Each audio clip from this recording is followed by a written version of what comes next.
Iran के परॾेही वज़ीर अब्बास अराग़ची सऊदी अरब और क़तर के परॾेही वज़ीरनि सां फ़ोन ते राब्ता करे इस्लामाबाद में थियल ॻाल्हियुनि के हवाले सां ॻाल्हि ॿोल कई आहे। जॾहिं त ईरान के सदर मसूद पेज़ेश्कियान चयो आहे त जेकॾहिं अमेरिका पाण खे दुनिया जो आका सम्झणु छॾे ॾिए त ॿिन्ही मुल्कनि विच में मुआहदे लाइ रस्तो निकिरी सघे थो।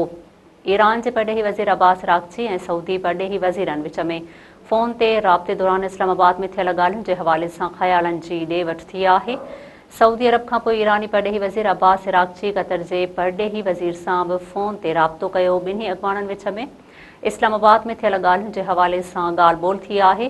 होॾां ईरान के सदर मसूद पेज़ेश्कियान पंहिंजे बयान में चयो आहे त जेकॾहिं अमेरिका पाण खे दुनिया जो आका सम्झणु छॾे ॾिए त ॿिन्ही मुल्कनि विच में मुआहदे लाइ रस्तो निकिरी सघे थो। ईरान पंहिंजे ख़ुदमुख़्तारी ऐं क़ौमी मफ़ादनि ते का बि सौदेबाज़ी न कंदो। ईरानी सदर मसूद पेज़ेश्कियान चयो आहे त ईरान हमेशह ॻाल्हियुनि जो हामी रहियो आहे, पर दॿाउ, धमकियुनि ऐं पाबंदियुनि हेठि को बि मुनसिफ़ाणो मुआहिदो मुमकिन नाहे।